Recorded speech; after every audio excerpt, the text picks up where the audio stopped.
ఆంధ్రప్రదేశ్ ముఖ్యమంత్రి వైఎస్ జగన్మోహన్ రెడ్డిపై నిన్న శనివారం కొంతమంది రాళ్లతో దాడి చేశారు. ఎలక్షన్స్ టైం అవడంతో ఈ దాడి ఇప్పుడు సంచలనంగా మారింది. అసలు ఏం జరిగిందంటే, విజయనగరంలోని ముఖ్యమంత్రి జగన్మోహన్ రెడ్డి నిర్వహిస్తున్న మేమంతా సిద్ధం బస్సు యాత్రలో భాగంగా సింగ్నగర్ డాబా కోట్ల సెంటర్ దగ్గర నుంచి ప్రజలకు అభివాదం చేస్తూ సీఎం జగన్ వెళ్తున్నారు. పక్కనే మంత్రి వెల్లంపల్లి శ్రీనివాస్ కూడా ఉన్నారు. అయితే ప్రజలకు అభివాదం చేస్తున్న టైంలోనే కొంతమంది రాళ్లతో సీఎం జగన్ పై దాడి చేశారు. క్యాట్ బాల్ తో రాయి పెట్టి విసరడం వల్లే చాలా ఫాస్ట్ గా వచ్చి జగన్ ఎడమ కనుబొమ్మపై తగిలినట్లు తెలుస్తుంది. అలానే పక్కనే ఉన్న మంత్రి వెల్లంపల్లి శ్రీనివాస్ కి కూడా ముఖంపై గాయమైంది. ఇది జరిగిన వెంటనే డాక్టర్ సీఎం జగన్ కి ఫస్ట్ ఎయిడ్ చేశారు. ఫస్ట్ ఎయిడ్ చేసిన తర్వాత యథావిధిగా బస్సు యాత్రలో పాల్గొన్నారు. జగన్ పై దాడి జరిగిన ప్లేస్ దగ్గర ఒకవైపు వివేకానంద స్కూల్, మరోవైపు 2 అంతస్తుల బిల్డింగ్స్ ఉన్నాయి. ఇదిలా ఉంటే దాడి జరిగిన టైంలో ఆ ప్లేస్ లో కరెంట్ లేదు. అయితే సీఎం జగన్ మీద దాడి జరిగిన విషయంపై ప్రధానమంత్రి మోడీ, వైఎస్ఆర్ కాంగ్రెస్ పార్టీ, తెలుగుదేశం పార్టీతో పాటు కేటీఆర్, షర్మిల కూడా స్పందించారు.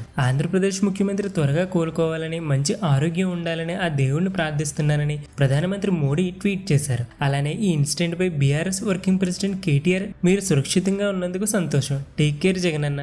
ఆంధ్రప్రదేశ్ ముఖ్యమంత్రి జగన్మోహన్ రెడ్డిపై జరిగిన ఈ దాడిని తీవ్రంగా ఖండిస్తున్నాను. ప్రజాస్వామ్యంలో హింసకు స్థానం లేదు. ఇలాంటివి జరగకుండా ఉండేందుకు ఎన్నికల సంఘం కఠినమైన నివారణ చర్యలు తీసుకోవాలని కోరుకుంటున్నానని కేటీఆర్ అన్నారు. మరోవైపు సోదరుడు సీఎం జగన్ పై జరిగిన దాడిని ఉద్దేశించి AP Congress chief YS Sharmila react అయ్యారు. జగన్ గారిపై దాడి జరగడం బాధాకరం. ఇది దురదృష్టవశాత్తు జరిగిందని అనుకుంటున్నాం. కానీ ఎవరైనా కావాలని చేస్తే ఖచ్చితంగా ఖండించేస్తుంది. జగన్ గారు త్వరగా కోలుకోవాలని ప్రార్థిస్తున్నా అని షర్మిల ట్వీట్ చేశారు. అయితే విజయవాడలో జగన్ పై జరిగిన దాడి చంద్రబాబు చేయించారని, ఇది అంతా కూడా మేమంతా సిద్ధం యాత్రకు వస్తున్న ప్రజాదరణ చూసి ఓర్వలేకే ఇలా చేశారని, కార్యకర్తలందరూ సంయమనం పాటించాలని, దీనికి ప్రజలందరూ మే 13న సమాధానం చెప్తారని వైఎస్ఆర్ కాంగ్రెస్ పార్టీ ట్వీట్ చేసింది. ఇదిలా ఉంటే తెలుగుదేశం పార్టీ ఎలక్షన్స్ కు వేలాయరని 2019 కోడికత్తి, 2024 రాయి ఫోటోలతో ట్వీట్ చేశారు. ఒక్కొక్కరు ఒక్కో రకంగా ట్వీట్ చేస్తున్నారు. జగన్ పై జరిగిన రాళ్ల దాడిపై మీ ఒపీనియన్ ఏంటో కమెంట్ చేయండి. అయితే ఈ దాడిపై ఎన్నికల కమిషన్ స్పందించింది.